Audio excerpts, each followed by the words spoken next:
Hi అండి, అందరు ఎలా ఉన్నారు? నేను ఈరోజు మీకు బఠానీ చాట్ సింపుల్గా ఎలా చేసుకోవాలో చూపిస్తాను.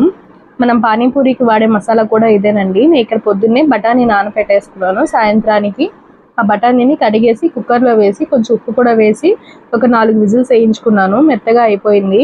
ఆ తర్వాత ఒక బాండీ తీసుకొని అందులో 1 స్పూన్ నూనె వేసుకొని అందులో ఉల్లిపాయ, టమాటా, తర్వాత కొత్తిమీర, కొంచెం ఉప్పు, పసుపు, కారం అన్నీ వేసి బాగా ఫ్రై చేసుకున్నానండి. అవన్నీ ఫ్రై అయిన తర్వాత మనం కొంచెం చాట్ మసాలా కూడా వేసుకోవాలి.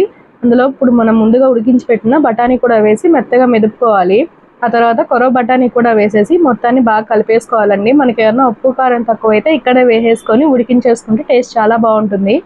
అవన్నీ వేసేసిన తర్వాత కొంచెం కొత్తిమీర వేసి బాగా దగ్గర పడేంత వరకు ఉడికించుకుంటే రెడీ అయిపోతుందండి మన బఠానీ చాట్.